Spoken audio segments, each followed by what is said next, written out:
on here? No? Okay. Update from our principals and director of curriculum is, who's Mary?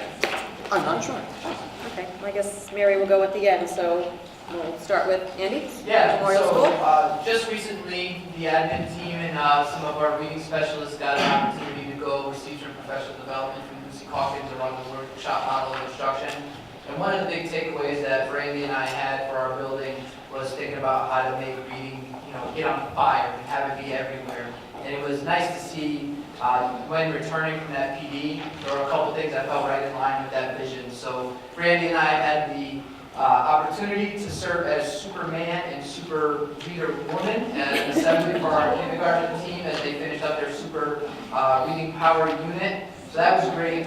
We've also received an email from a family where their child did not want to be brought to school by mom or dad because there's reading taking place on the bus with a buddy. And they thought that was such a special time that they didn't want to miss that reading opportunity. And last thing I wanted to talk about with reading, Ms. Porcelina is actually here, so she can speak a little bit about it. It's called You've Been Booked. Yeah, so Sure. Rebecca Flannery, our library teacher, she found this idea, and my class kind of helped her get started, but just to celebrate and to share the love of reading. And so leading up to Read Across America Week, we are sharing books that we love in our classroom and just giving them to other classes in a little baggie that says You've Been Booked. And so the idea is that they also get to share as a class the books that we love, and then they either pass it on or they can share one of their books with another class. And so we hope that that continues to celebrate reading. Okay, you do that every day or every week or? It actually just started today. Oh, okay. The goal is for classes to pass it along within 2 days so that we can get to as many classes as possible. Keep the books moving. Good, cool. And I did also want to thank the PTO. We had the Brain Show up at our elementary school, which is one of our hit assemblies of the year. The kids really enjoyed that assembly, so I wanted to say thank you. And I don't know, Mrs. Dory, you want to talk a little bit about Worldwide Play Day? So kindergarten teams, Global Play Day was based on Dr. You're not kindergarten anymore, Lisa can help me out. So on our Cheetah Pride Press, there's a TED Talk that really speaks to the value of unstructured play. Not unsupervised play, but unstructured play. And so our kindergarten team had decided that they really wanted to join that movement this year for a day, and the kindergarten team support communicated the goals to families. They set guidelines around it with the students, and for an entire day, students in kindergarten played from one thing to another, inside and outside, solved problems. It was an amazing experience for the team. Great. Thank you. Sounds wonderful. Great, thanks. Chris? All right, Center School, last Monday evening, I had the pleasure of attending the CAST celebration of the Arts Awards at the Aqua Turf in Southington. We recognized our 2 recipients later today. On Wednesday, we had our convention, and we'll send 6 students to UConn to compete at the next level. Another successful year with the support of Parks and Rec, so thank you to them, alongside guest judges from East Hampton High School. And also a primary donor and supporter of the event is the Rotary Club of East Hampton, and it could not be put on without their support, so thank you very much. Also, East Hampton Elementary PTO Brain Show was a hit with the students as well as with the faculty. I don't know if anybody saw the Chronicle, but I joined in with the team for the teacher version of the Brain Show, and our team got a grand total of 0 points. So we have room for growth there, but it was fun. And we look forward to professional learning on Friday, continuing our building level work with NGSS, supporting our readers by working with a new professional resource to master responsive comprehension. And again, thank you to the PTO for supporting the purchase of the cerebral text. Middle school? Middle school, Derek? Jay's celebrating one of his daughter's birthdays tonight, so he's at home. Lions Club annual Peace Poster Contest was held last week. With the help of Carl Passer, our art teacher, we had some great student designs. Last week was also our first ski and snowboard trip for the year. Although I'm sure conditions weren't optimal, I think the kids had a lot of fun. This week we have our Valentine's Day dance for 7th and 8th graders. I'm sure they're very excited about that. That's on Thursday. And on Friday, we also have our district PD day, with the morning being just bias training for all of our staff. In the afternoon, the curriculum teams will have an opportunity to kind of dig deeper into their curriculums and have some multi-grade conversations. And our support services staff will, with the help of Rod Moser, will be in a kind of robust training about standards-based IEPs. So that's really good. Okay, great, thank you. Frank, high school? Sure. So my update will take the form of good news and in the form of an email. So this came last week from UConn Early College Experience. I will read it verbatim, but it is very brief. It is with great excitement that we announce that you are part of the top 10 high schools for highest percentage enrollment growth from 2017 to 2018 to 2018-2019 in the UConn Early College Experience program. You are our #2 high school in the program this year with 233% enrollment growth from last year to this year in UConn ECE courses, went from 12 students to 40 students this year. This is no simple feat, and we cannot thank you enough for your continued dedication to the UConn ECE program. I want to congratulate you on an extraordinary accomplishment this year. You know, to go from 12 to 40 students may at face value may only be so impressive, but when you consider that we're a school of 500 and not a school of 1,500 or 2,000, that is truly an impressive thing. So there's a lot to be proud of. And what are the classes that the kids are taking? So it's UConn English, and we also have, of course, the science department as well. UConn Catholic. Okay, so those two, okay, great, thanks. Anything else going on? We have senior night for girls basketball, so a couple of us are going to step out and Okay. do this, so please excuse us. We will. Okay, good, okay. Very good. Oh, Mary, here's, turn around, there she is, okay. Our K-12 assessment committee met last Friday, so we have our calendar set for the Connecticut SAT school day. NGSS assessments in grades 5, 8, and 11, which this year, as we've discussed, are the first year that those assessments will have both attendance and the students' accuracy and full accountability attached to that. So we're looking forward to really getting our first full look at that assessment, as well as our Smarter Balanced assessment in grades 3 through 8.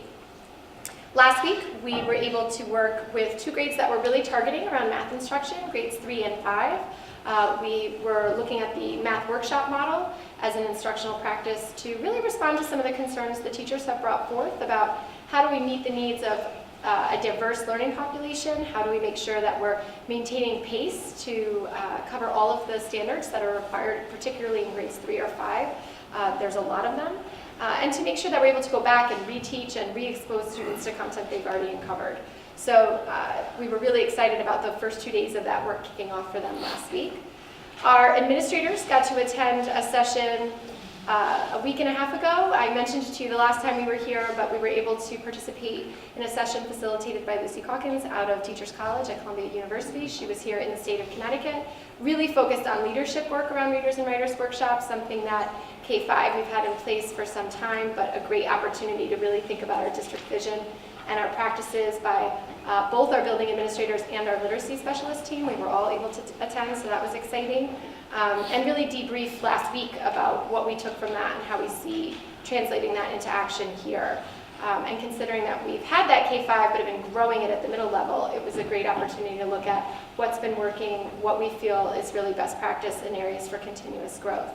But it was very affirming. I think that was a big takeaway for our team, that we have a lot of the core practices in place, and it's really about deepening and sophistication of that practice. And as the principal's already updated you, we have a professional learning day in district this Friday, so that's been a big focus to ensure that we have all those varied activities prepared and ready for our teacher learning and make the most of that day. So we're very much looking forward to it. Good, okay, very good. Anybody have any questions for principals or Mary? Good, okay. Audience of citizens, now's the time you can address the board. There'll be one at the end as well, but if anybody has anything they'd like to say, tell us. No, not right now. Hi, No. Roger Abraham, 47 Clarkville Road. I just came to support the superintendent's budget. I was a little shocked to look in the update and see teachers' positions being back on the line. And I had 2 kids that went through the system. They went out to be very successful. And I just hate to see us go backwards. It really unnerved me to see a line like that in the memo we got. So I just want to say support the budget as it was presented, please. Mr. Abraham? Okay, consent, oh, I'm sorry, oh, That's okay. hi. Joanna Rowley, 1 Alden's Crossing Road. I'd just like to say the same thing. Please support our superintendent's budget. Living in town, working in town, I kind of see both perspectives. As a counselor at the middle school, we've lost some staff members, and you could tell with our schedule, with the kids, with losing world language, that was a big hit to them this year, and it's changed the 8th grade program and the 6th grade program. So, you know, keep the staff in, please. That's all. Thank you. Thank you. Anyone else? I just Barbara? wanted to thank the Center School Invention Convention is a wonderful thing. And you talk about how great our students are, but those kids are so impressive. They blew us all away, so it was a great event.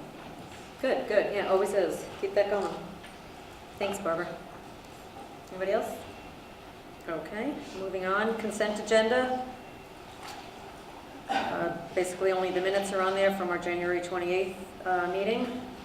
We have a motion to adopt the consent agenda. Nancy first. Lois second, okay. All in favor? Aye. Aye. Abstaining. Mark abstain, okay. Any nays? No, okay. Motion carries. Approval of the consent agenda. All right, now some fun stuff. Student and staff recognition. We have some students that we're going to recognize tonight for some art awards, fire prevention, and the CAS Art Award as well. So We're going to start. I'm going to ask Mr. Gonzalez to come down front, and Brenna and Alex, if you would join us right down front, please. Oh, we don't have Brenna tonight? Okay. Alex is here, though. Alex, come right down.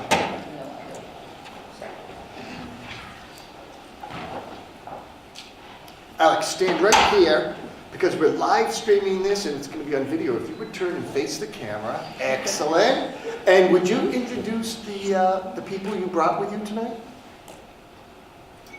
Who did you come with tonight? I came with, your mom? yes. Would you introduce her to the Is Board that of her? Education here? So, You can point her out to us. Welcome. Thank you very much for joining us. Okay. so, Anybody else?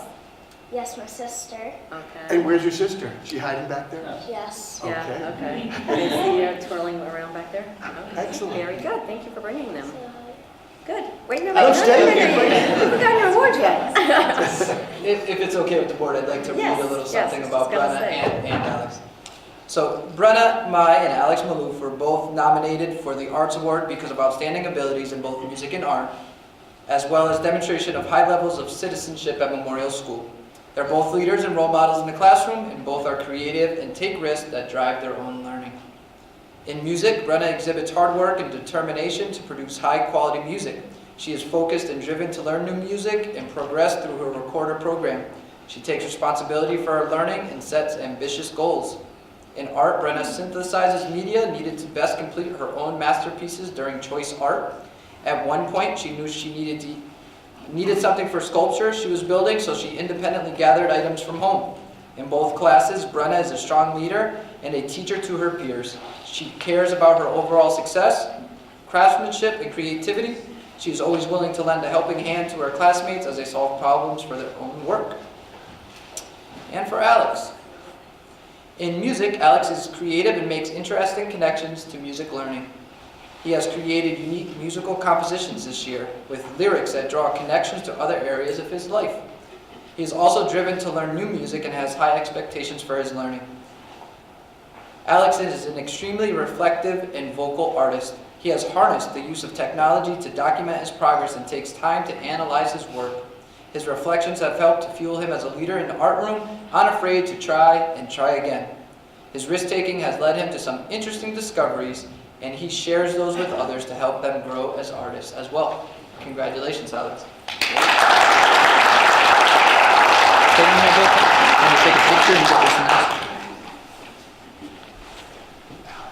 We're going to let Mrs. Barmesy give you a plaque. Stay right here, because we want to get some good shots. Outstanding Mom, come right achievement in the down. arts. You can come as Right close here. as you Can hold like. that like that? Is your sister in the picture? Yeah. Want to come down, Sarah? Come closer.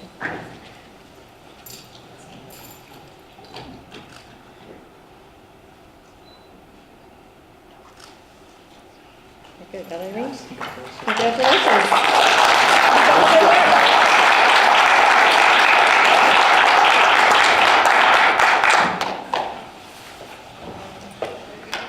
And next, Mr. Sullivan will introduce you to the two art award students from the Connecticut Association of Schools. I think the AquaTurf held both groups that night.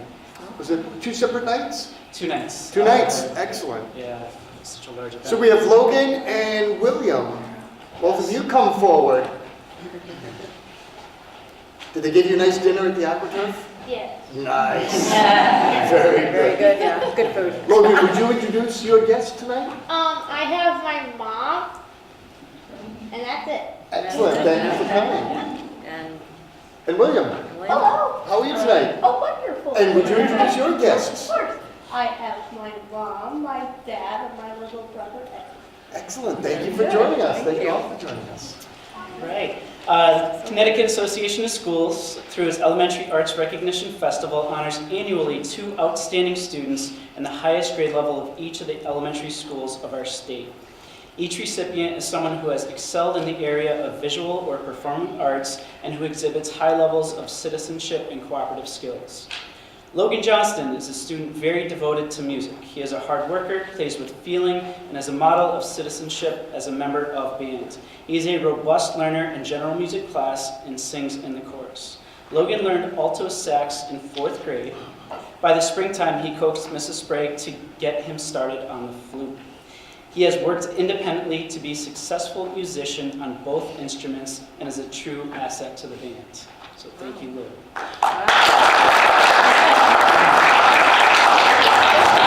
Logan is also our resident weatherman, and he comes on the announcements every morning, so that'll be important tomorrow morning. Logan, can you help me out here?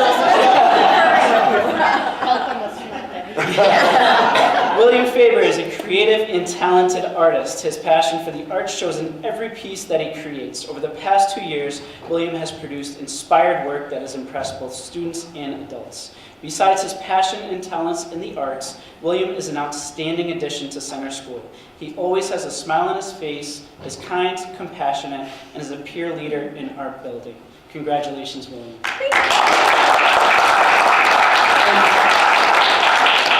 When you came in late, I thought you guys snuck off to Stratton to beat the storm. William's a member of the Stratton ski team. Oh, excellent. So this one is William's. William's in the red sweater, yeah? Okay. And Logan's. Congratulations, William. Your outstanding achievement. I've never been. All right, let's squeeze all together for the picture. Don't be shy, come right down. Yeah. Take one more. Good. Congratulations.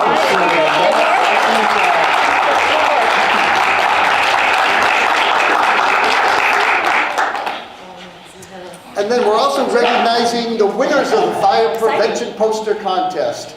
So Madeline and Michael, if you would come down. Come on down.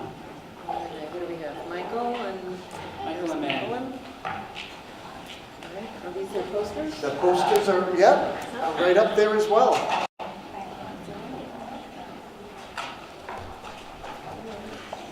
The picture here doesn't do them justice, but you get the general idea. Madeline, would you introduce your guests? My mom, my dad, and my sister Chloe. Thank you all for joining us. Excellent. And Michael? I have my mom and my 2 brothers, Sawyer and Alexander. Excellent. They're so well behaved back there. The purpose of the fire prevention poster contest is to make school children and their families aware that preventing fires requires everyone being alert every day to those acts, omissions, and dangers which cause fires, and to develop an interest in fire prevention and safety through a poster recognition program for 4th and 5th grade students. And to promote, the recognition program theme this year was fire prevention, everyone, every day, with a focus on do not play with matches. So we are proud to announce the Center School Fire Poster winners, 5th grade student Madeline Stewart from Miss Singleton's homeroom, and 4th grade Michael Farrell from Miss Herron's homeroom. Congratulations.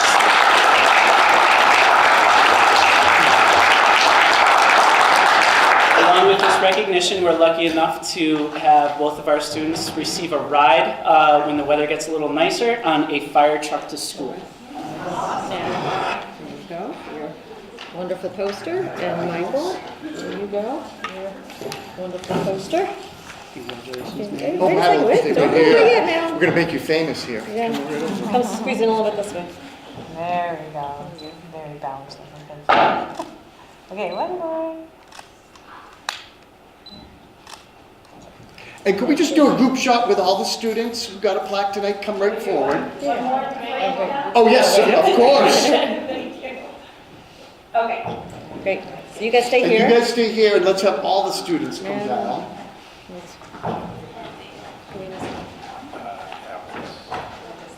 Squeeze right, Oh, Alex, there come we on go. down.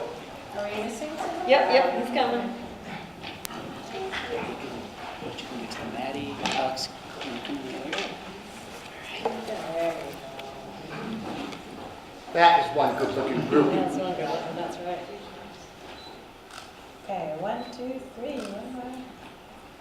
One more. Very good.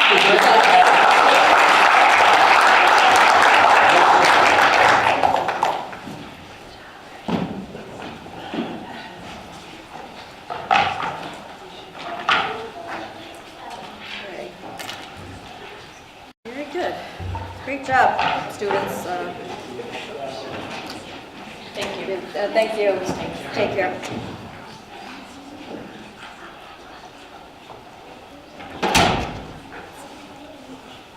All right, moving on to committee reports. Our student reps are not here yet. They're probably at the basketball game, I would imagine. Personnel committee has not met, to my knowledge, right? Has it met? Correct. Okay. Policy and curriculum has met.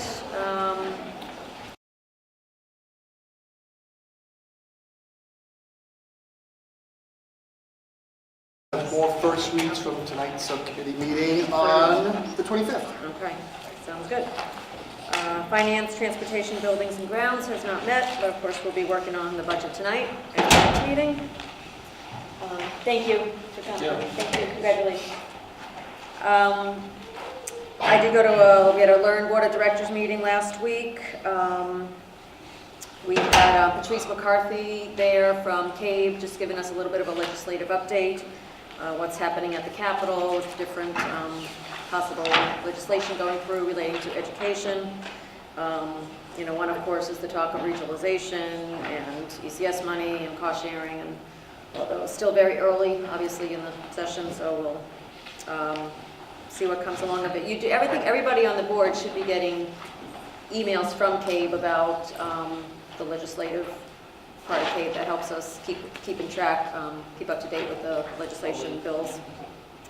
The other thing we talked a little bit about, we had a discussion on, Learn's been trying to, there's a member in London who's been trying to get Learn to create like a transportation plan or figure out some ways that districts in that area particularly can share transportation costs or buses or something. So they've been working on a big plan, or at least some suggestions and ideas. So I'm sure at some point when Paul goes to Learn, he'll be informed of all that. It's a pretty big, thick report. So, and the other thing we did talk about to some degree was discussing the age that kids enter kindergarten.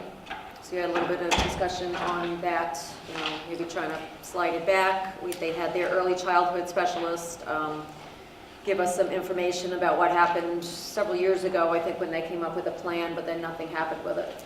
So there might be talk of trying to, you know, get some input and see where it might go, or, you know, if it's a good thing. So we'd kind of like to know at some point what our district thinks, and you know, maybe we could talk about it at some point. Are they looking to make the age older? Yeah, like, you know, 5 years old by September or October 1st. Okay. Yeah. Yep. And maybe too, because I guess there is a law where kids, parents have to register their kids, or you don't have to register your kid till 7, 6. So maybe trying to bring that age down so you don't have that huge gap, which is part of the issue. You have 4-year-olds with 6-year-olds in kindergarten. And so So that's also part of the issue at stake, so. So I'd like to maybe talk about that some more at a meeting or something. Okay. Building committee, any news from the building committee or anything going on? Okay. All right, communications, Mr. Smith, superintendent's report. So we're going to dive right into an interactive budget workshop. I think the best way to start is maybe Karen could come over here. She had just some comments and pages that I think are in your packet or we emailed to you. She can review any questions you have, and then if you have any questions as to any line items, she and Mary, myself, and the principals will be glad to answer. For anybody in the audience tonight, all the documents that we're looking at are right up front, so please don't be shy about grabbing anything that you don't already have. We have a line-by-line budget information. We have the superintendent's highlights with explanations of new items. We have the tiered items, the red, yellow, green items.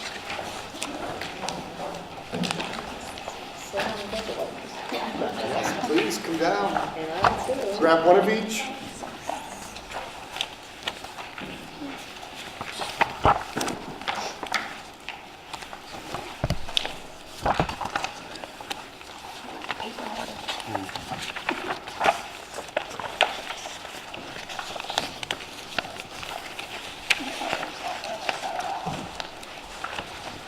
The only thing we don't necessarily have a copy is the highlights page that Karen pulled out for you, but I think by her explanation you'll get a sense of everything.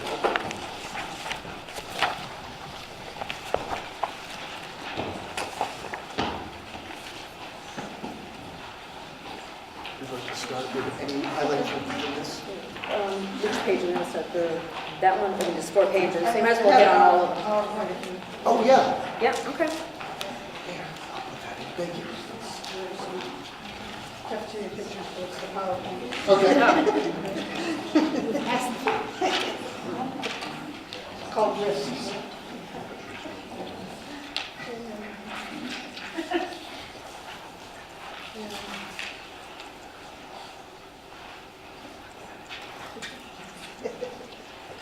Such a name.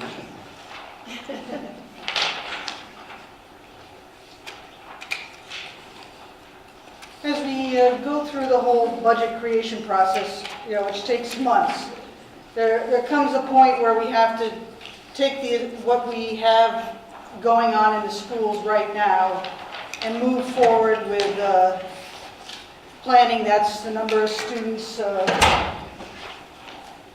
whether it's outplaced or the number of folks that are on our health insurance, the number of babies that our staff has. We cut that off and use the numbers that were in effect about mid-December. And then, but our needs remain fluid from that point right through the next, until June of 2020. A student's situation can change dramatically overnight. And our staff have babies. It's a continual change. So what I was trying to highlight was, based on the assumptions we have, where the risks are for additional expenses, that the budget is lean. So that the things identified here are things that could possibly happen, but we have good reason to believe that we're taking a reasonable estimate at this point. I changed a little bit of the wording that I had sent to you because the first line, each additional student who might have extraordinary needs, that can also be, the excess cost threshold can also be reached within a student that remains in our district. So we only have 9 students that, at the time we planned the budget, that we thought would reach this level of receiving excess cost grant, which happens to be the only grant in the state of Connecticut that is contemporaneous with the fiscal year. And Mr. Mosier's here, and he completes that application. It's thoroughly audited, so we can get you some more information as you have questions. The budget included estimates of retirements, including one such retirement that would not be replaced, which at this time is uncertain. This is consistent. We've done this in prior years and have been 90% successful probably in that. I'd like to push that up to 100. The medical insurance, we use 6% on the current enrollment at the time this was built. We will not know until May 1st what the real number is. We didn't know to May 1st last year, so the state partnership is, our claims are about 10% more than what we have paid. And although the partnership is, the rates are developed across the entire statewide group, but there has been rumors that this situation is occurring statewide. And so there have been discussions, but nothing's available in writing. So we were advised it could be 7.5% for active members. So the additional amounts of expense would be $79,000 on an 8% increase and almost $159,000 on a 10% increase. We cannot have open enrollment to know who might come onto our insurance plan until we have the rates known. So we can't conduct that until the beginning of May. The prior year, our enrollment was about 78% of our full-time employees. Right now, is exactly 80%. And so if a couple more employees come on and we reach an 82% enrollment level, it's about $66,000. Now, I should say that, we're obviously, the cost to join our plan is high for our staff members. It ranges from about 18% next year to more than 19%. We also had discussed in the original details that I had sent out where through the negotiations that were conducted by the board and the superintendent over the past few years, there are limits to curtail certain groups to only have access to individual health insurance. So this has been a focus to try to maintain and control this line. And also the plan itself, the state plan has a very rigorous health enhancement program, they call it, which has a great deal of effort on the part of every employee to meet those requirements. So there's a number of barriers. It's not just like this is just free and everybody's welcome to join this program. And I was making this list in terms of what I thought were the highest cost concerns. Although the catastrophic mechanical failure, we are counting on getting the boiler from center school through the bonding program. But we have to bear in mind that the middle school and memorial schools, the infrastructure there is more than 30 years old as well, or approaching 30 years old, and it's been an expense through this winter. The electricity at the high school, we have a detailed study underway to see what's going on here for usage. I feel a little bit better about it today than I have in the past month or so, but we're working with the engineers and the architects of the renovation, and we have someone also from Northeast Utilities working on whether or not it's just a metering issue. What makes you feel better? I'm really beginning to wonder if there was a metering issue and Northeast Utilities may have been aware of that or something, but we're trying to work that out with them because the meter was changed and our usage has reduced since the meter was changed. But that doesn't mean that that's the The main issue, solution. yeah. Still, we're approaching it from a whole lot of angles because the kilowatt hour usage is considerably higher over this summer compared to the prior summer, and the building usage was similar, if not less. So we're still studying that. It's and it's a lot of, there's an awful lot of systems here, and the engineers are reviewing them in detail to be sure that they're functioning properly. Now, the preschool transportation, we have 4 vans in effect right now. Some kids will go on to go on the big bus at kindergarten age, and some kids will come into the preschool program next year.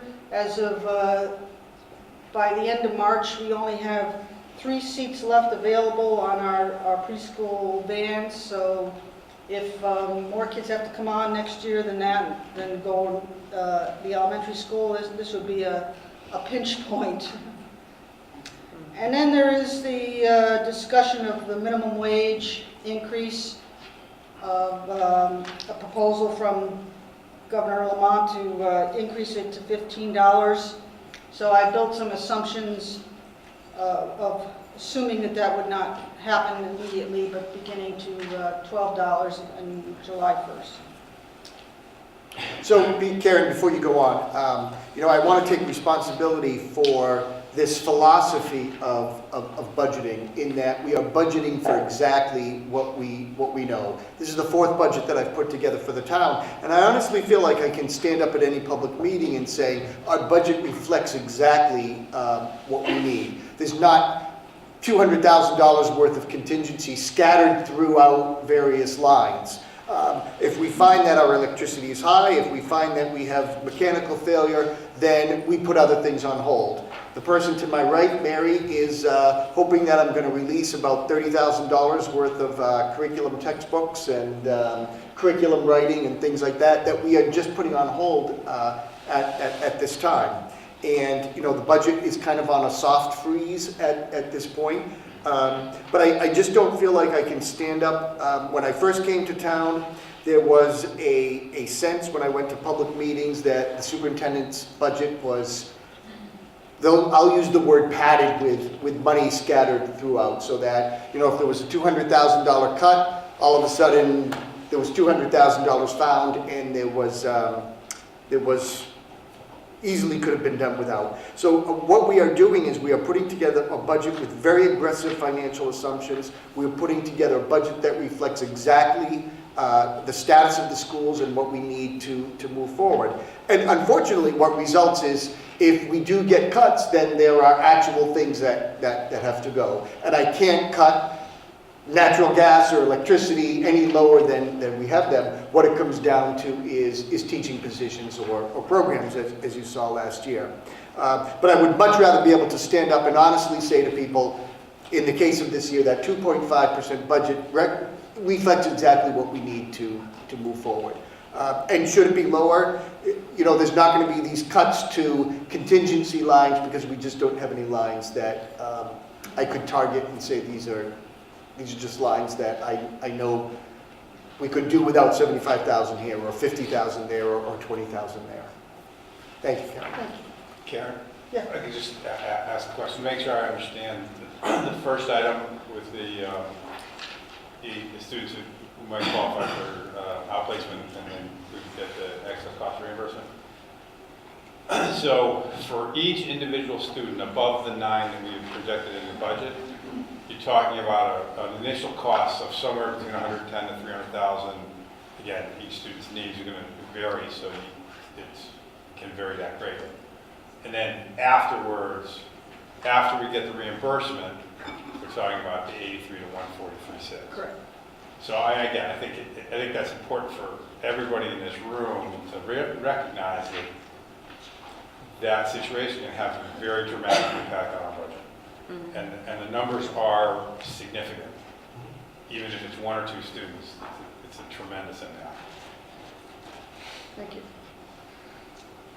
Well, I think this slide goes into that in a little more depth, so that I show the gross costs at the top of the blue, and then what the net cost to the district is.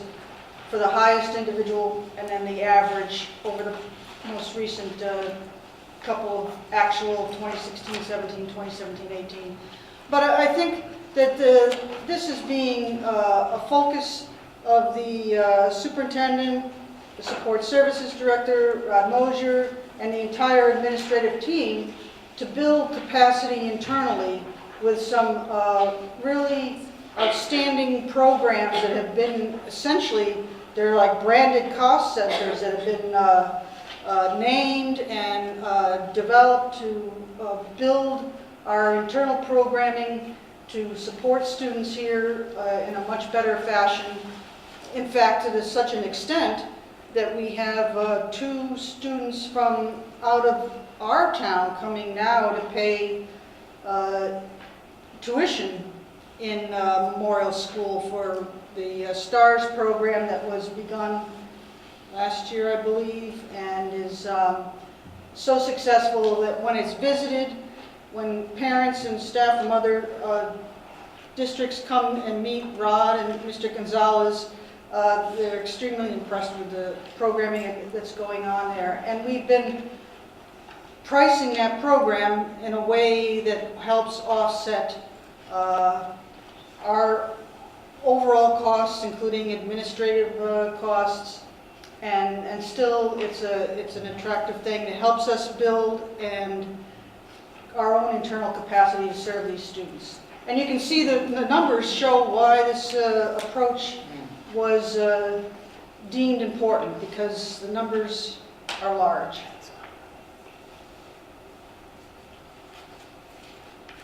So the 2 lines are like the beginning of the year, the end of the year? The I'm not 2 sure where- lines are, the one on the right is the highest student. And then the first line is the average of all of the students that Gotcha. qualify for excess cost. As I said before, an excess cost student could be a student internally whose needs are so high, but yet we can meet them. Nursing costs or even very specialized transportation. In the past, we have had students here who have reached that threshold. But if you, I mean, Rod does the actual grant application. And I just wanted to show the repairs and maintenance, and Mark, you gave me the idea last year to combine electricity and heating. And in the 2016-17 electricity and heating were the years that the building was under construction, and the electricity was picked up by the project instead of the schools. But as we discovered last year, that the total cost of the heating and the electricity here in this across the district was lower last year than it was in 2014. This year again is still in flux, but in all fairness, we're hoping that we can find a solution to the use of electricity here, and we have a slight reduction in next year's budget. You can see the repairs and maintenance budget has been taking a steady steps down. In some regards, that's as Mr. Harwood has built and gone through the systems that are here, but it also reflects the fact that our budgets are getting tighter and tighter, and we have to hold the line somewhere, and this is one area that we've been holding the line. But again, any major system that would fail would have to be repaired in order for school to continue. So it would be more reactive than proactive. With the electricity and heating, the 2014, this graph is for all the schools, obviously, it's for the whole district. So 2014 was the highest year on here. That was before natural gas, too. Okay, so that was oil. That's right. When did we get natural gas? 2016. 2016. So between the natural gas in 2016 and the having this building being primarily electricity on the building project, made the big reduction. That's right, okay, so, right, okay. Forgot about the gas.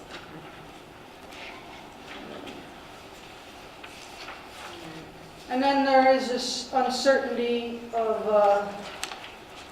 the discussion about a minimum wage increase.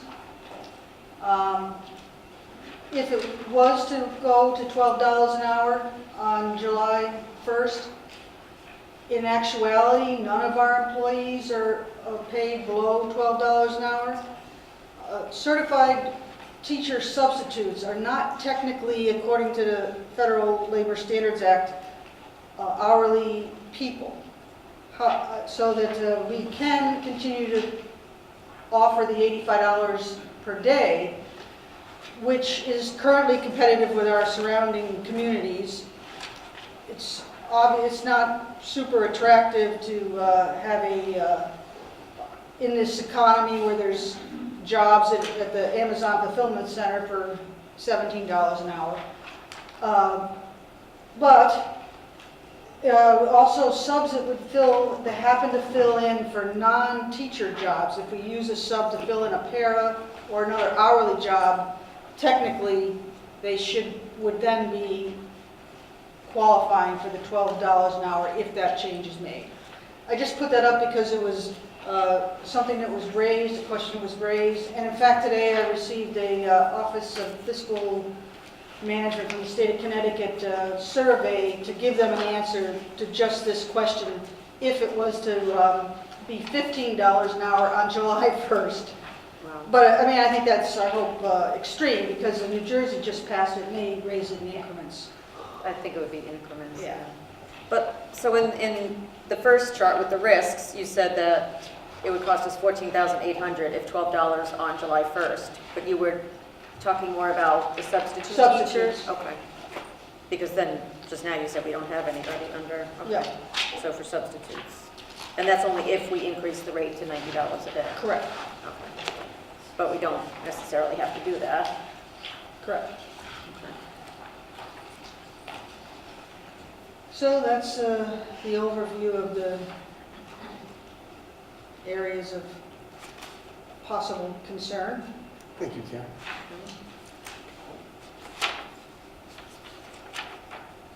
You have the opportunity to address any particular line items or questions that you have through your book. Does anybody have any questions on those 4 pages? I just wanted to clarify something, Karen. Yep. The budget as prepared by Paul takes into account 4 certified retirements or voluntary leavings? 3. 4 or 3? Okay. I wasn't sure because it says, as of January 2019, 2 of 4 assumed retirements are known. But I was Yeah, I confused thought I because did. it said Okay. 3, but then 1 wasn't going to be replaced, so I didn't know if that was 4. We've So- factored in 4. Factor in 4. Okay. 4. And we know 2. Right, the 4th that we're factoring in is a non-replacement of the position. So it's down 1 staff. So in essence, what we've done, just so there's no confusion, I've used throughout the budget language kind of a high-impact realignment of staff. So basically, our staff is net zero -1. With the $140,000 from the town, that brings us up to 2 or +1. So when with these positions that are being restored, those are not new positions. So technically the only 2 new positions, which are basically funded by the base budget of the $140,000 being added as a result of the compromise, that accounts for the STEM coordinator addition and the world language teacher addition. So if you take those out for a minute, though we've described new positions in here, I've described them because I just want people to see how we're changing some of the programming, but it's not additional staff, it's technically -1. Because retirement, you're not replacing. Retirement, we're not replacing. Thank you. The other retirements replaced. Yep, okay. Okay. Any other questions on those pages? No. Okay. When I talked to Chris earlier today, he if he was here, he wanted to ask you guys what you thought of, at the last meeting, we asked the principals what would be the 1 or 2 more things you would kind of want, like what's still on your need or wants list. And if you read the minutes, the list was actually in the minutes. So Chris just wanted to kind of get your feedback on those items that the principals were still kind of really rooting for, to see if there was anything we collectively felt really strongly about that, we might put in, take something out, put something else in. I don't know, so we just wanted to get a feeling on that. Does anybody have any strong feeling? Oh, we'll go over them. High school, Mr. Rizzuto was looking at a stipend for mountain biking, a stipend for a club, and $4,500 for an athletic trainer for home games. Mr. Lehman at middle school was looking for the assistant principal to be 12 months, as opposed to the 10 that it is now. Some furniture, and bringing back department heads, because we cut those out a couple years ago, and you know how important they are. Mr. Sullivan is looking for a guidance counselor in need to support staff and students, especially with all the needs of social and emotional learning, and kids have more needs than ever. Mr. Gonzalez at the Memorial School is looking for a grades 2 and 3 special education teacher, another reading specialist, and a math interventionalist. That's what he is looking for. So that was what was brought out last meeting. So Chris was wondering if you guys had any strong feelings on any of these positions, as opposed to what we've seen, what Paul has already put into the budget. So give you a minute to think about that. Are you saying what would we cut to make any of those No, things? just, if you're like a really strong proponent, for any of these things, could we add it? Could we switch it out for something? He just wanted to kind of get some feedback from you guys after, we did ask the principals that question, so, what was? Well, those are all, it's a reflection of how lean the budgets are, that none of those are like, oh, we would like this fluff extra. Yeah. Those are like kind of basic needs. They're not, anything you would consider like enrichment stuff, Mhm. I want them all. That was, I texted Jeff, and yeah, that's what he said too. It's like, well, they're all kind of important. Mark? Seeing as I wasn't here at the last meeting and didn't have the opportunity to share in the conversation, the one that strikes me a little bit is the second and third grade special ed teacher. Mhm. So if I could ask us to Do you want- rewind a little bit. Do you want Andy to go Yeah, over if that? you can kind of, again, give me the benefit of, or not having the benefit of being here last couple weeks ago. So, Mr. Moser has shared several times that diagram that kind of shows the number of special ed students that we have in district, and it's a great thing, and through the additional programming that we're offering, even more being able to stay in our district. Right now, our special education staff is spread pretty thin across our building, and I know that within the proposed budget, there is a green line item for kindergarten and first grade special ed teacher. That's still, in my mind, would meet the need that we have. From a cost standpoint, Karen, what would you, if you're adding this second, third grade special ed teacher, all in, are you looking at 60-ish. plus benefits? That includes benefits, because the average health insurance should be about $14,000. If they hire well, they find we may be able to get a very young person that might remain on their parents for a bit. And, Always a benefit. Except for the parent. so it's, Would that be a full-time position? Because that 60 seems kind of low. Well, it's a starting out position. Yeah, I understand still. Right. We've in the red, yellow, and green tiers, I've used a figure of about 70,000. Okay, no, that's just given that, especially with special ed, it's likely someone with their master's degree or, but it can fluctuate widely depending on their. You're right, the master's step starts next year, it's 59,757. So Paul's right at the close to 7. About $70,000. So Andy, my question is, if you had to choose between special education teacher, reading specialist, or math person, sorry, we're picking on you. Because I mean, I look at this and I say, if you need these things, we're not meeting the needs of our kids and, all our kids in that school. And you can only spread one teacher so Yeah, it's a very thin. difficult question. I mean, I never would have put any of those positions out there if I didn't really feel they were a need, to your point. I think given the current challenges and the dynamics at Memorial with staffing and with the students we're looking to service, probably would keep the special education teacher at the top, given that we have some extremely talented reading specialists currently, and I hope to keep them on board.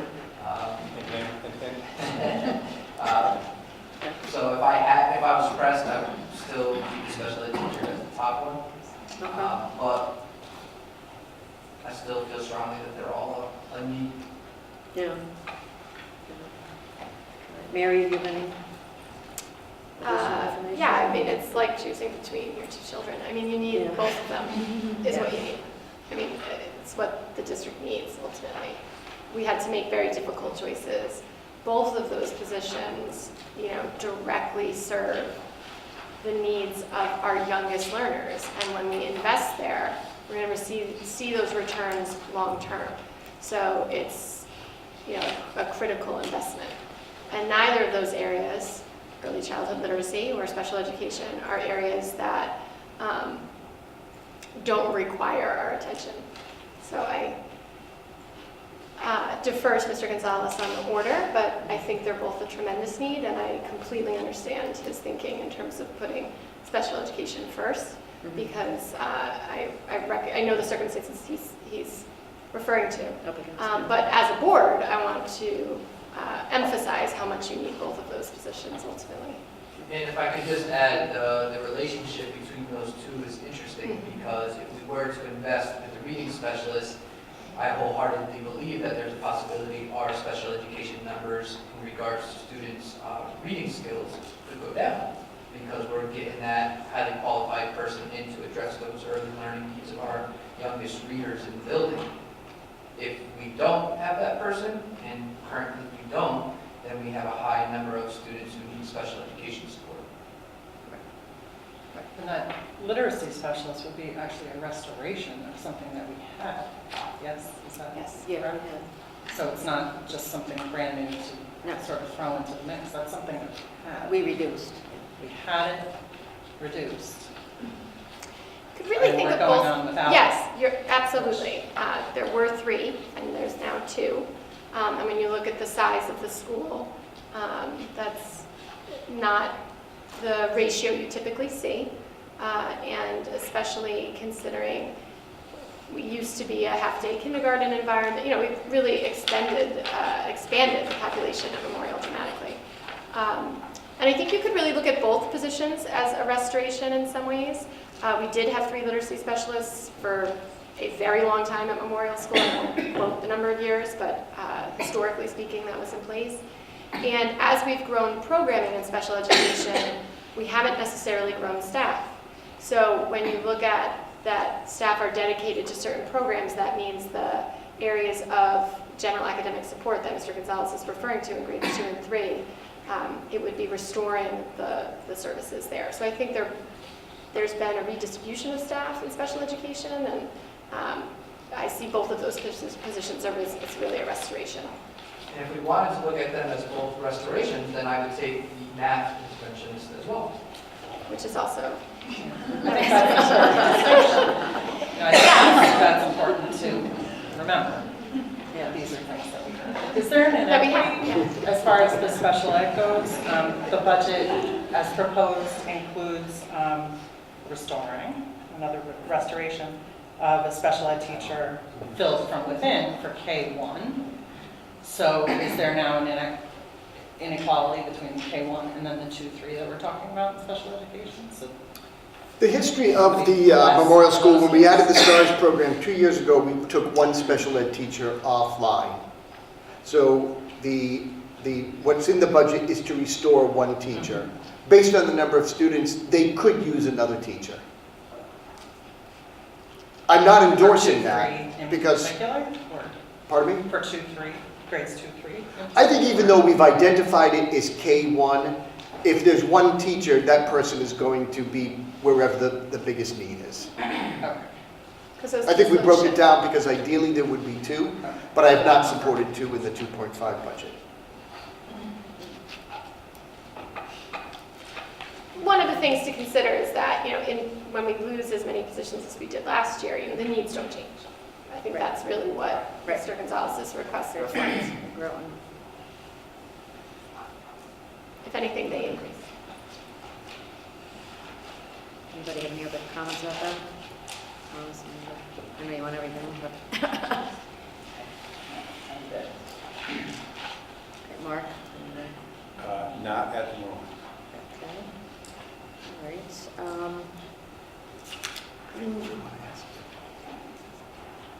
Sure, we can do that. We can do This this. is labeled as an interactive. Yeah, we're interactive here, so if anybody in the audience has any comments or questions about things in the budget or needs or wants, students, certainly we welcome your perspective as well. You're the ones that are affected by the budget right down, right down to your classrooms. Anybody, teachers? Love to hear from you too. Okay, well, just raise your hand if you think of something. All right, so moving on to, does anybody have, if we look at the operating budget overview by object description and budget assumptions, take a look at those pages. I had one thought on just the staffing ideas Paul has and some things that we keep hearing over and over. At the high school, you're thinking of adding a forensics class. I was wondering, with all the talk about coding and the importance of coding and how all kids really should need and be exposed to that, was that considered or can it be considered as opposed to adding forensics? Could we add coding instead, or I'm sure it depends on staff? Yeah, coding technically would fall more under the technical education or computer science. We are adding the AP computer science principles, Right. which is, it's not exactly focused on coding, it's more the background to computers. And we have an expert in computer science principles here if you have specifics as to that. But forensics would be taught out of the science department. Coding would not be taught out of the science department. But would we have a staff member that could teach that, as opposed to forensics? I mean, I'm just saying, because every kid needs to take coding. Forensics is kind of like, oh, that's a fun class to take, but only a fraction of our kids. Well, we're not considering, I don't want to make forensics sound like a fun class. Oh, no. Right. No. I mean, it's interesting, to say somebody might, no, I'm not saying. It's an elective primarily for students who might not be taking AP physics or AP chemistry or AP bio, but I don't want to make it sound like it's a fluff. No, class at all. I didn't mean it that way. It was just that it seems like everywhere you turn, coding is what people need in the future for jobs, and it's like that's the thing the kids should all be learning. So, yes. Can I? Isn't the coding class next year being folded into the business class? I'm sorry, what was your question? Is the coding class being folded into the business class next year? Well, the coding class that we're running this year is not running the same way next year, but it is in part because of the addition of the AP computer science that a lot of the kids might be kind of more drawn to that. Okay. So it's not necessarily going to be folded into anything else. I think that Missine wanted to be able to offer, like we're talking about, the opportunity for kids to be taking coding, and that's was something that we've highlighted this year.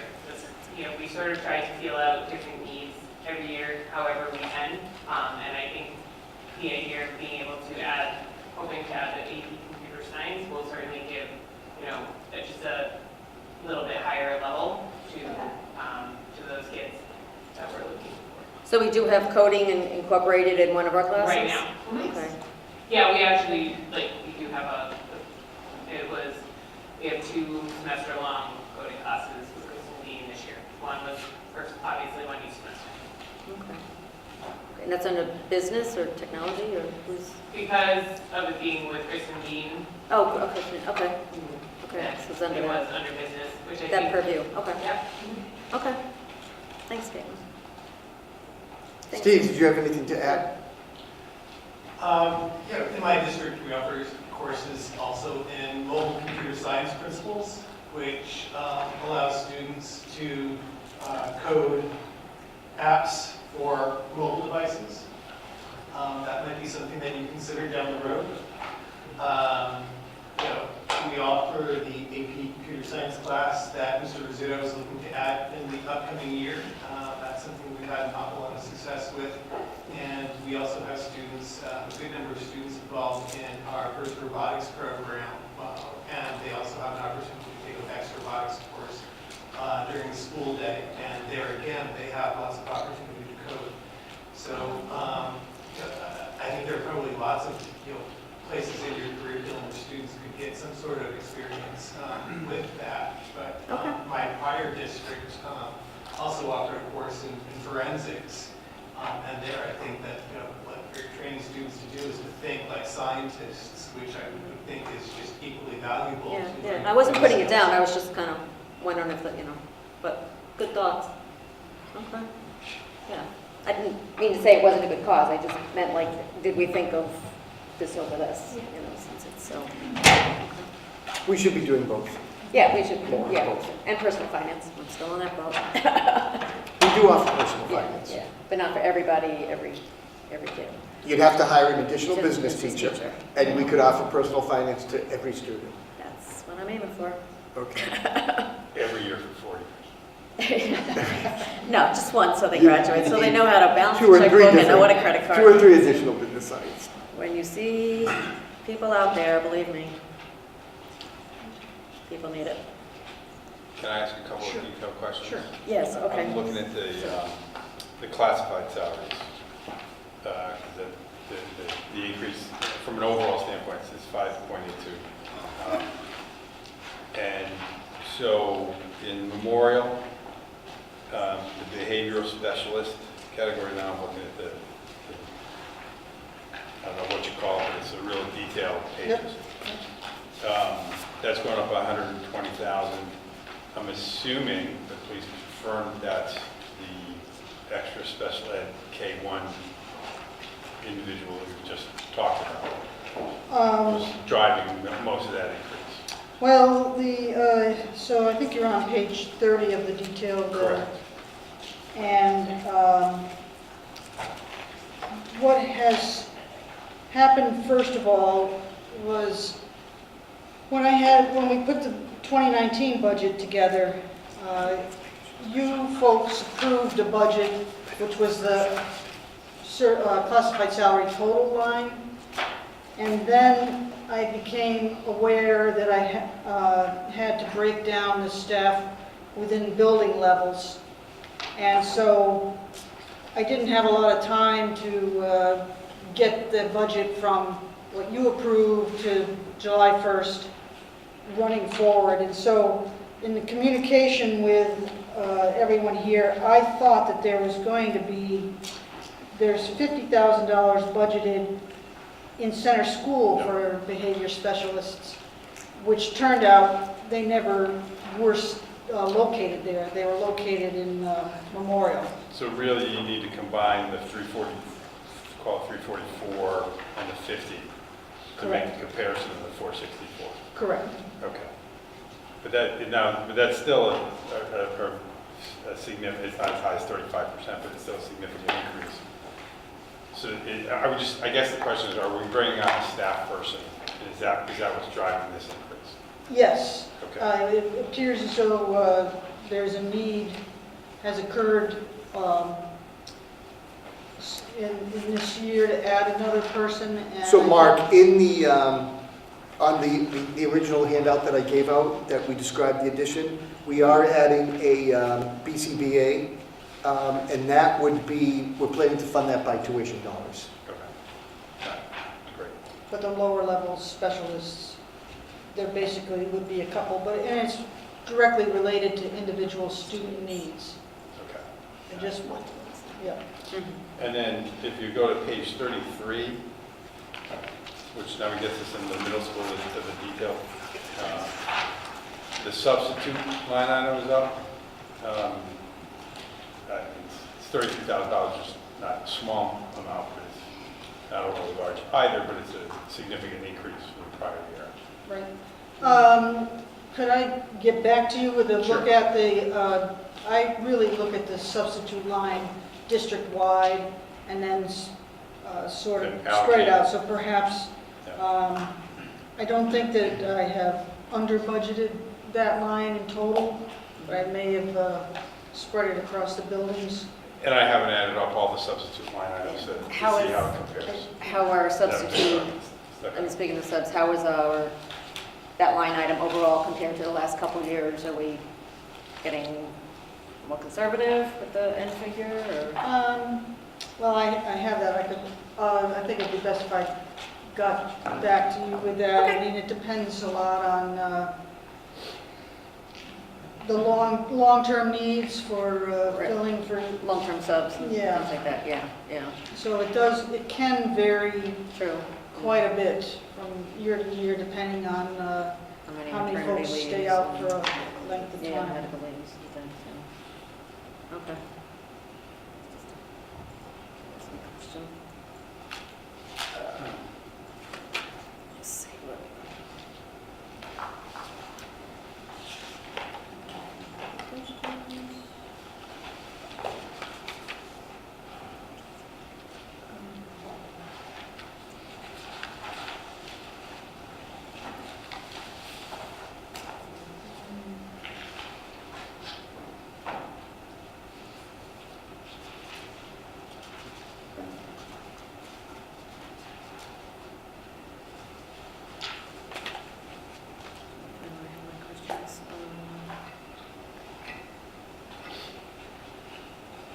You talked a little bit about before repairs and maintenance and the need for, covering other equipment that's getting older. I mean, when I looked 2 years ago, we had $388,000 in the budget. Now we're down to $303, and most of the equipment's, that much older and that much towards the end. Or, I mean, you're increasing the line item by 16%. Is that? Because Don's not here, but yes,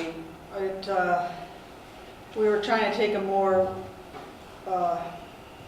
this current year's budget is not going to meet the needs of what's happening. We've really had some challenges at Memorial School, keeping the heat running. So we've had $260,000 in this year's budget. Are we? We're going to probably spend Blow about over that. $70,000 more. Okay. So we need to cover ourselves for next year, recognize that, and realize things are not. And of that, what we're spending this year, very little of it has anything to do with the center school boiler. It's all other issues. Yeah. And the middle school has had similar challenges as well this year. Okay. And if our capital budget has room to assist us with some aging equipment primarily at the middle school, but it's also limited too. And if something broke, then we have to fix it. Yeah. Okay. We'll just trying to also prove, the point that as we whittle away our line items over the years, then we get stuck with 1 year spending way more what we budgeted because we just have to, and that's the issue, the issue. Karen, question. In this repairs budget, this dramatic drop from 370 to 260, Was a lot of that tied to the new high school and a real reduction in ongoing maintenance and work? Correct. I think that was The hope, hoped for, yes, the hope. but may not be realized to the extent that we had hoped. But this year's issues really are significant issues at the memorial. Right.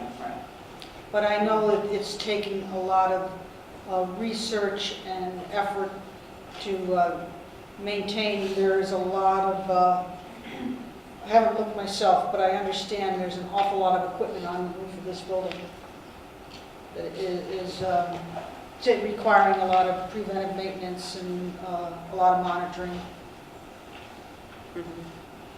Well, if you want a few minutes. It's kind of cold out there. Nancy will go with you.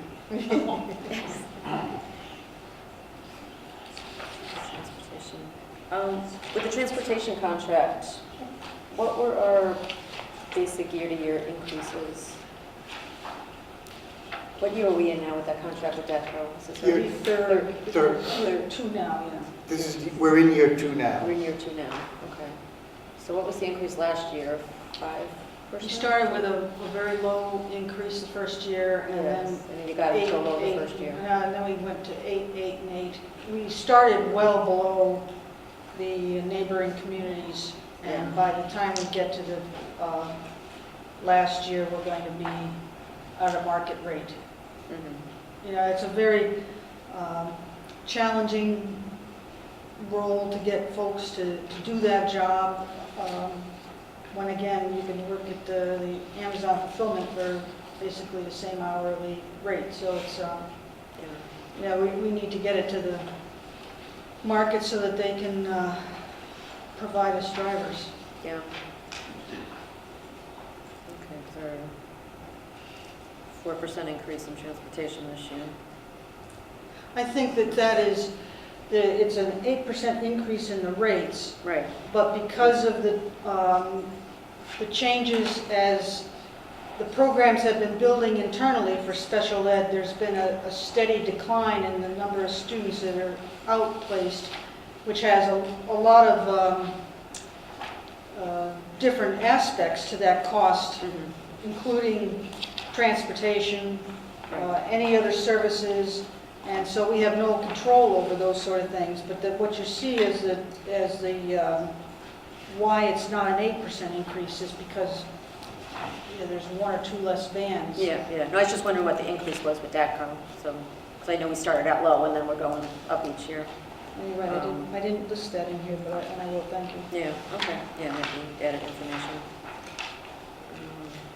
So again, you know, we're making assumptions for what we think we're going to have for next year, but like you said before, if we have an extra special ed kid that needs to go someplace, it could be an extra van at the end of 37,000 or whatever, and then I guess that's where we look to share with other districts or, you know, try to... No, we worked hard. You We know. worked hard at that, and we've been successful. We've had to do that. 3 last year and 2 at the start of this year, and we're down to 1 because of the steady reduction in the need for vans. Good.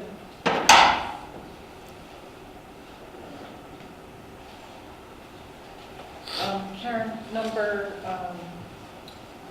in the operating budget overview,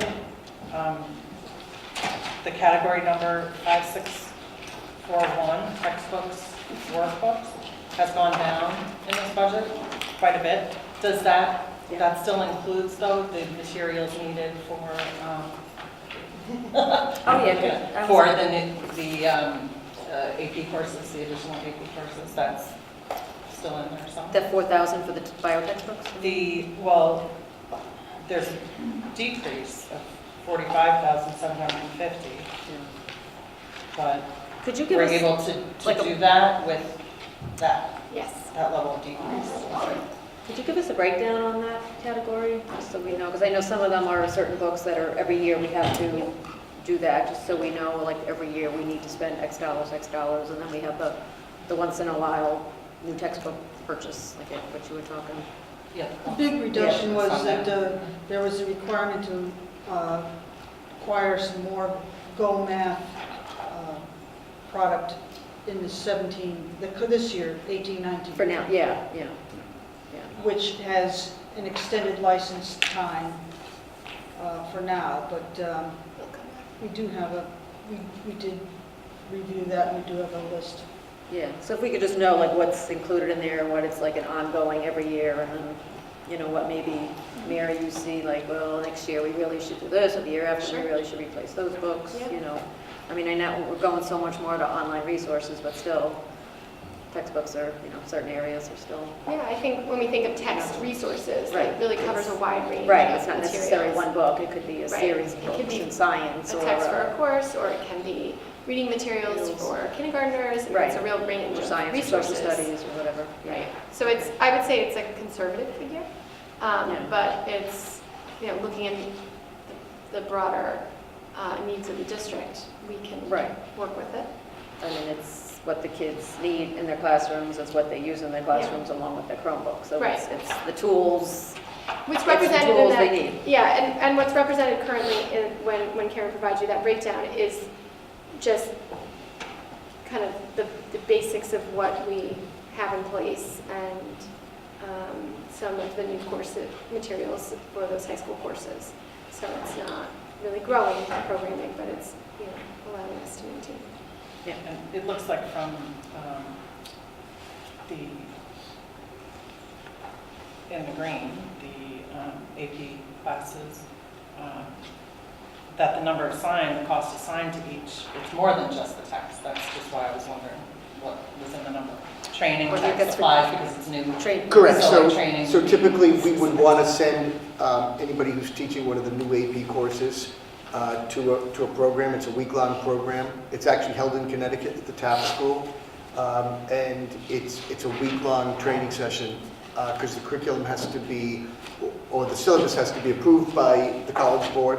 And this gives the teachers the opportunity to work with people who have taught the course, tell them what needs to be in the syllabus, and gives them hints on how to prepare students appropriately. It's about $1,000 a So person. it's like a startup cost, basically. Yeah, right, but that would be a one-time cost. Okay, good. I mean, it's low as is. I was just. We've kept it as low as possible. Yeah. No, that's great. Thank you. But then year to year, you would have, you know, materials. But, yeah, that's one of my questions too, Nancy. But those materials would be in the future listed in, you know, if it's a AP science course, it would be listed in the science supply line. Mm-hmm. Okay. I think it's a great value, but just didn't know where it was allocated. Talked about electricity and heating, and is there any other things that we've looked into as far as saving money for, you know, electricity and heating, you know, in the other schools? I mean, how are we with just conservation of, you know, energy overall? Well, there's slight kilowatt hour usages increases in every building, but it's not an alarming increase. I think clearly our programming has gone to more, there's a lot of devices that are plugged in every building. Yeah. There is a need to have more climate control or heating or moisture reduction in certain classrooms. And in the older buildings too, you know, in this building you can adjust the thermostat in several different rooms and places. You know, in the older buildings, it's on or off. Yeah. You know, it's not, you don't have the opportunity to adjust the heat, so there's not going to be a lot of opportunities for conservation. What about lighting?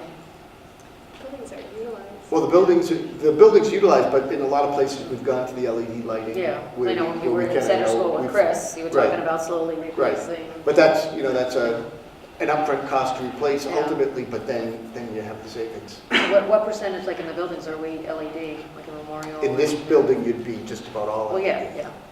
What about like middle and Memorial? I'd have to check with we have to get Don. that. Where's the, they would know, Eric, do you have any I sense don't of? know the percentage of LED That's- Not sure. Chris, I know you told us that day, but you were slowly changing over. and- Yeah, they're working through common spaces first, and then hopefully we'll get into classroom reception. Yeah, yeah. Is Brandy, oh, Brandy's still, No idea. no idea what's, okay. Just curious.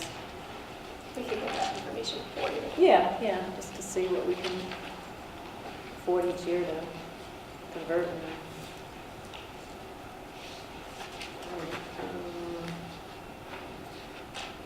Nice. Anything else, guys, right now?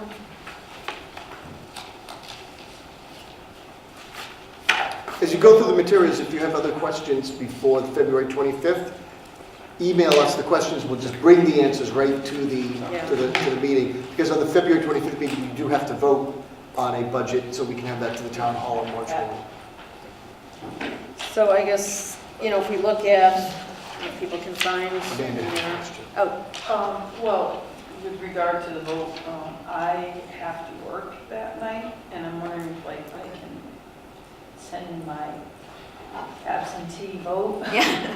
Yeah, I mean, talk Is to Chris beforehand, and Okay. we'll, see what's, Okay. Yeah, I apologize, I have a work commitment. see where we're at. As far as the recommendations that Paul had put forth, should I just do a quick review on that? The positions? and things? Correct. So if you look through this document, it's a little easier to see things.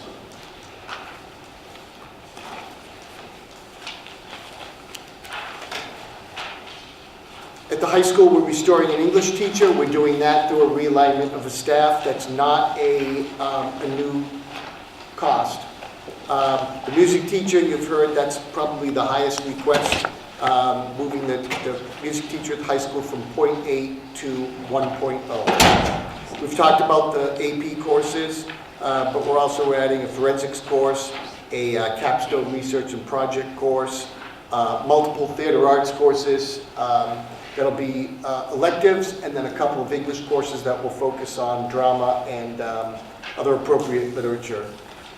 We've also, you've heard the request for helping the co-op football team with transportation funds to Cogginchon. And all those positions you've talked about is all a realignment of staff? Yes, so on There's this one, no the new- very first one new is staff. a realignment. There is additional cost, though, for the music teacher to move from Right. 0.8 to 1.0. Right. But the cost for the new courses are, like Nancy mentioned, training and texts and supplies. At the middle school, it's the addition of the STEM teacher, the world language teacher. Both of those are being funded by the referendum number $4, the compromise, in which the town added $140,000 to the school budget. The special ed teacher is through realignment, and the literacy specialist is through realignment. Right now, there's no literacy specialist at the middle school, so this is an important add because you recall, we've talked about changing the nature of the English language arts courses and the reading courses and just having straight English language arts. Literacy specialist will help us, with students that struggle with reading, but also make sure that our Readers and Writers Workshop is done with fidelity. We had the competitive robotics team. The developmental guidance we piloted this year, and it's been very successful. We'll continue that, and then we'll formally add the assistant cheerleading coach, which you passed this year as an addition, but we need to add that to the budget. At the elementary schools, the STEM coordinator also benefits. That's not an additional position that benefits the center school. Thank you.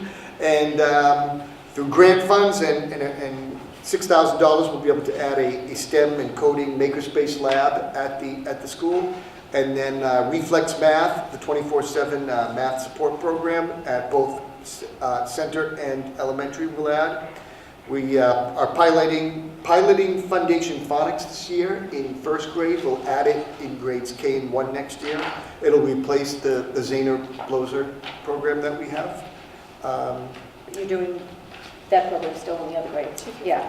2 through 5 will still stay with the Spelling Connections program. K1 will move to Foundations Phonics. And once again, any board member who would like to see that in action, Mary and I will arrange a nice tour for you. It's pretty remarkable what the kids and the teachers are doing.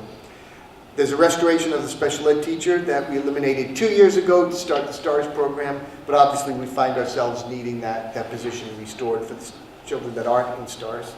And then the accreditation costs, as part of the Smart Start grant, we've got to commit to making sure that our preschool programs are accredited through NIAC. At the district level,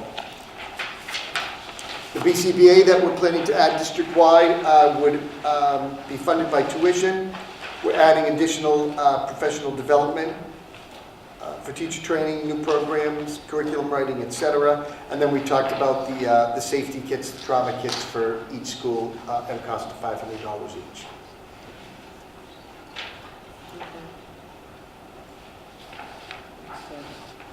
Does anybody have any questions for Paul on those? Just to revisit those. So all right. Well, if you have any questions or think of anything, or you really, you get time to look through the line by line, and you have questions, just email or call Karen or Paul or Mary, and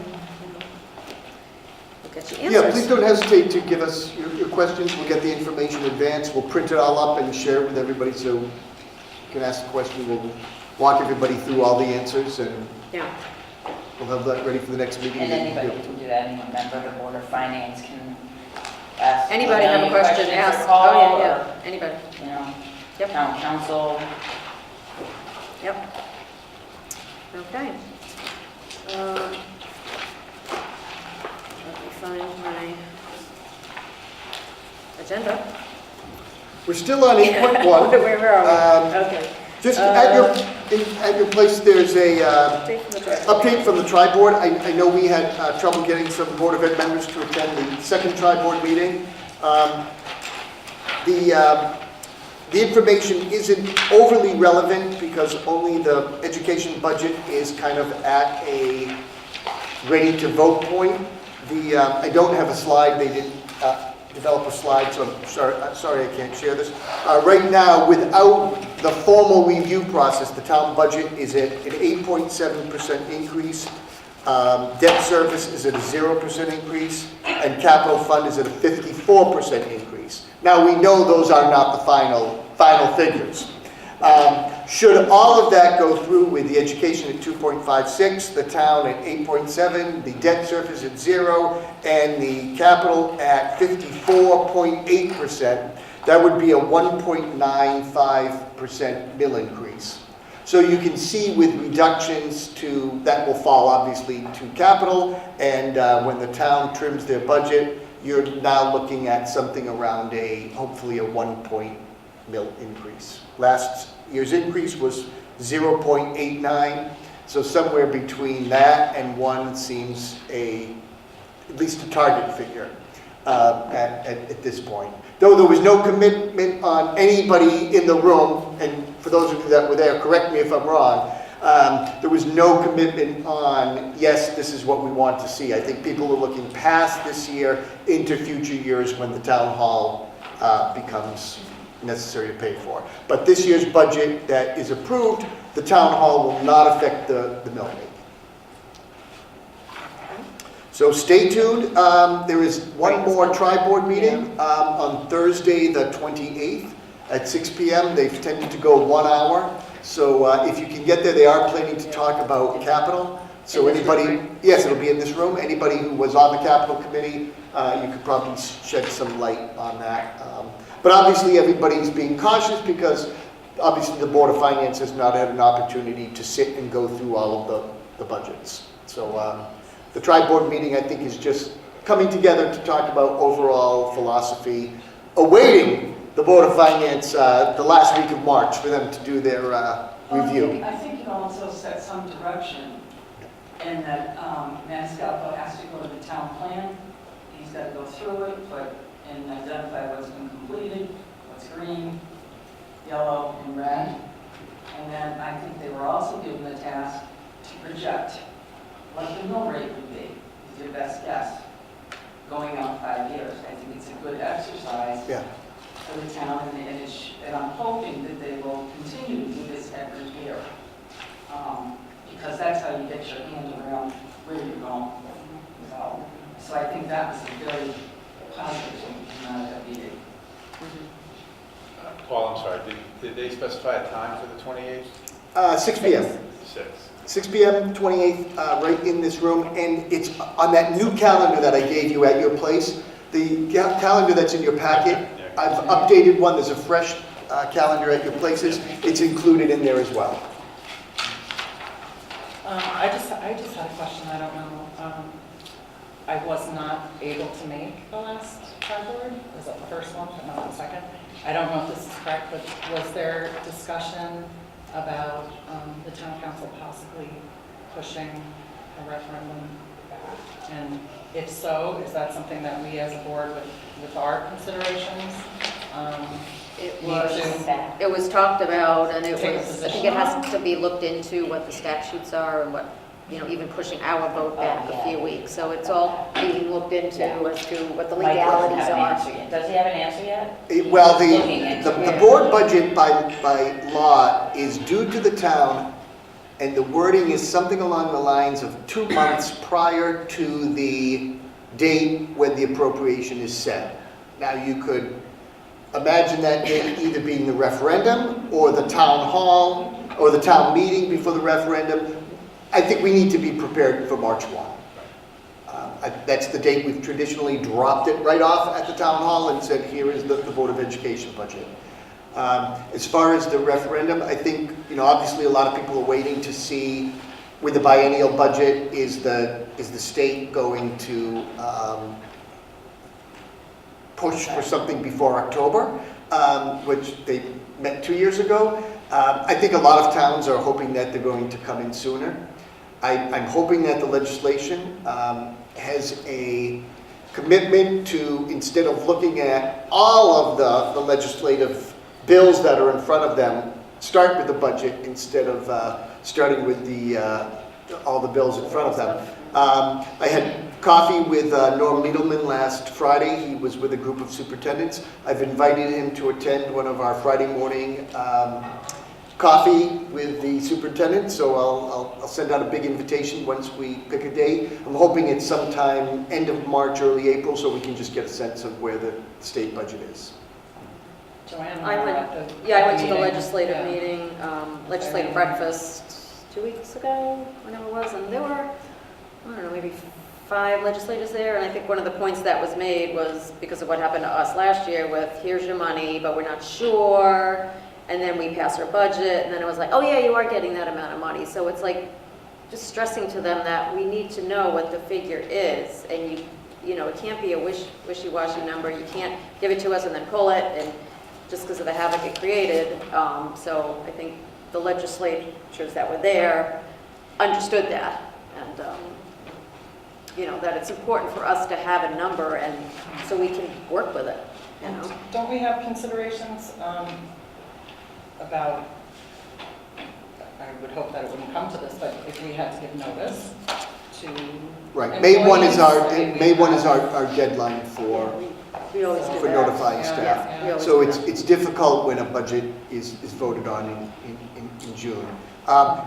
So there was talk about the possibility of pushing it back, but on the 7th, the town released its budget calendar, and it does have May 6th as the town meeting and May 14th as the referendum. So those are right now the plan until something else is discussed. But please go through this. The Board of Finance, as we know, in March, or particularly this year, the end of March and early April, they're very busy. There's a lot of meetings that are important to attend.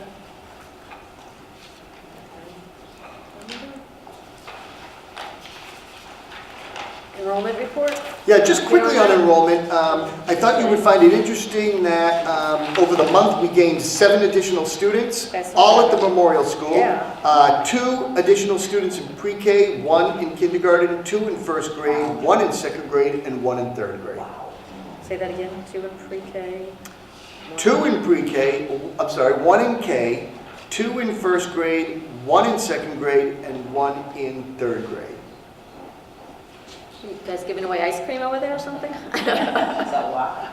That's, yeah, I saw that, I noticed that immediately, 6:15 to 6:22. And our outside special ed went up by 2 between January and February. Yes. What's the age group or? Rod doesn't think that's quite accurate, but we'll, No? we'll check Okay, that. all right, just flagged it. Okay. Anybody have any comments on enrollment? Okey-doke. All right, unfinished business. Review of recommended Board of Education policy 5141.21, administering medication. Second reading. You will recall, since I don't think you have these in front of you, if you didn't bring them back, that this one primarily addresses the bus drivers who by state legislation will have to be trained to use an EpiPen effective July 1, 2019. Which one are we looking at? 5141.21. It's just called administering medication. Okay. And that was pretty much the only change. If you look at page E, it speaks to the, obviously the definition of a bus driver, but the requirements that as of, on page J, that as of July 1, 2019, bus drivers need to be trained in the use of EpiPens. Is that a state requirement? That is a state requirement. So that will actually be DATCO's responsibility to do the training. And then do they just kind of send you something and let us know everybody's been trained, retired? I am assuming that they will give us the information that everybody has been trained. And I'm sure DATCO is well aware of this responsibility. Okay, so can I have a motion to accept? Motion to accept. Okay, just say Board of Education policy 5141.21. Amanda and Nancy, all in favor? Aye. Aye. Opposed? Abstain? Okay. That policy is approved. Recommendation, Board of Education policy 4212.42. This is the one that specifically, under the category of requirements to school bus drivers, speaks to the same 2 paragraphs. So requirements for bus drivers, to train all bus drivers, identifying signs and symptoms of anaphylaxis, administering EpiPens, providing training. Have we had any conversations with DATCO about, I mean, we've talked about getting bus drivers and challenges we have in that. Do they envision this creating an even more of a challenge to get? You know, EpiPen training is not that challenging. And what they'll do is there's a number of things that they, so when they do an intake of new drivers, this will just be part of the annual training that they do. Yeah, I'm less concerned about the training because realistically anybody can go to training and yeah, that sounds good, that's great. It's more the expectation that comes along with the training that says, okay, If something happens. now I have a role as a bus driver that is beyond driving the bus. That's, so I mean, it's just a question. I'm wondering if that's. So when we talk about mandates that drive businesses crazy and school crazies, this is one of those bills that while we were hoping that the state would focus on passing a budget, they're debating bills like this. I think a lot of our bus drivers think of the kids as, they're aware of the responsibility that they have for their safety, just in driving them safely, and I think they do take the time and demonstrate the interest in their overall well-being. It certainly is an added responsibility when their primary task is, has enough responsibility, but I do feel like a lot of them demonstrate so much care already that I think they would see this as maybe help. If I'm there, I would want to know how to help. Right. If something were to come up, as opposed to not receiving the training and they're the first person And they who feel could helpless. help and they're helpless. Right. So, Also, when you go through life, you never know when they might need to skill somebody else. Yeah. Could be a family member. So Yeah. I think Yeah, who doesn't want to stab a family member? Well, if they're going to die of anaphylaxis, I think they would. Honestly, I think the Or, Yeah. challenge, like, the issue here will be, there aren't going to be enough EpiPens. I mean, people are going to be trained, and I was at an event, and the actual EMS was there, and they didn't have an EpiPen because there weren't EpiPens to be had. Because they're just a price and shortage, and so. Yeah, I think that's a fair way to have access to one. Are bus drivers aware of kids that may, like, that carry these things? Or, I mean, do kids carry them sometimes on them, on their persons? They can. They can carry them on the person. That can happen. Are bus drivers typically aware of that? I would say that they are not typically aware of that.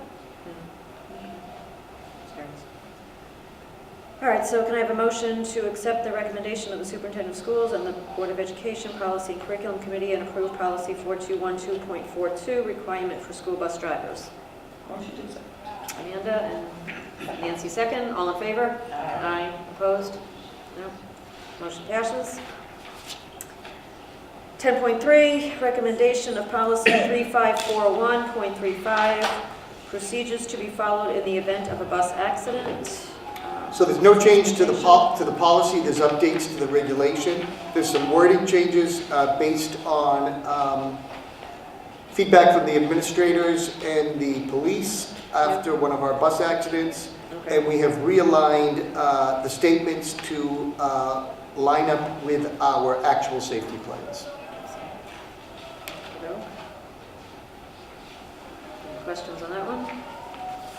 No? Okay, so I have a motion to accept the recommendations of the Superintendent of Schools and the Board of Education Policy and Curriculum Committee and approve Policy 3541.35, procedures to be followed in the event of a bus accident. Motion to accept. Second.